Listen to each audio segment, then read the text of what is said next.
ওরে বাবা রে, তো ভীষণ ভয় লাগছে, চারিদিকে ভূতের মতো অন্ধকার। আমি কিছু ভয় পাই আর না পাই, ভূতের ভয় কিন্তু ভীষণভাবে পাই। ভূত নেই তো চারিদিকে এইরকম যেন মনটা হচ্ছে, মনের ভেতরে যেন খালি ভয় লাগছে। এই বুঝি ধরলো এসে আমাদের ঘাড় মটকালো। কোথায় গেছি এটা, কোথায় এসেছি, এত দূর এত দূর। যখন বুকিং নিয়েছিলাম তখন একদম বুঝিনি যে এত দূর। কোথায় বিয়ে বাড়ি দেখাই তো যাচ্ছে না। ওই যে দূরে দেখা যাচ্ছে আলো জ্বলছে, বা দারুণ সাজিয়েছে তো। যাক, 7 সমুদ্র 13 নদী পার করে এই এসে পৌঁছালাম আমি ক্যানিংয়ের গদখালির আগের স্টপেজ মানিকপাড়া। ক্যানিং থেকে গদখালি, গদখালির থেকে অনেকটা ভেতরে, মানে কিভাবে এলাম একমাত্র আমি জানি। ঠিক আছে, স্টপ করে দাও। কি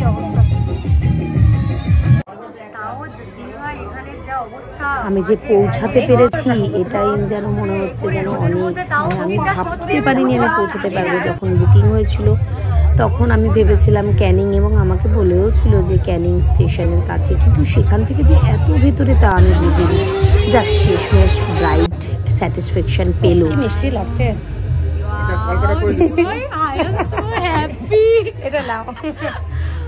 খুব সুন্দর, খুব সুন্দর। আমি এতটা আশা করিনি, এত বেশি হয়ে গেছে আমার এক্সপেকটেশনের থেকে হাই হাই। অনেক দূর থেকে, গড়িয়া থেকে গদখালিতে এসেছি, মানে ওর আমার এইটুকু রিভিউতে আমার সত্যি মানে মনটা শান্তি হয়ে গেছে। ভীষণ খুশি, ভীষণ খুশি। ব্রাইডের বাড়ির লোকরা এতটা ভালো ছিল, আমাদের জোর জবরদস্তি করে মানে খাইয়েই ছাড়বে এরকম একটা ব্যাপার। তো সেই রাতে ডিনার করতে গিয়ে এত রাত হয়ে গেছে, বাট বাড়ি যাব কিভাবে, এই যে দেখো বাড়ি ফেরার টাইমে একটা ছোট্ট ভিডিও আমি করেছি। মানে ঘুটঘুটে অন্ধকার, কোথাও কিছু দেখা যাচ্ছে না, ট্রেন ফেল হয়ে গেছে আমাদের। কি সাংঘাতিক ব্যাপার, বুঝতে পারছো তোমরা, মানে মারাত্মক অবস্থা। বাইরে গাড়িতে করে আমরা এসেছি ক্যানিং স্টেশন অবধি, এসে দেখছি ট্রেন নেই। আমরা সেখান থেকে তারপরে রিজার্ভ করে আসলাম। আমার নিজের কার থাকতেও আমি ট্রাভেল করতে পারি না, এটাই খুব কষ্টের, কারণ আমার ভীষণ ভমিটিংয়ের প্রবলেম হয়, আমার সাফোকেশন হয়।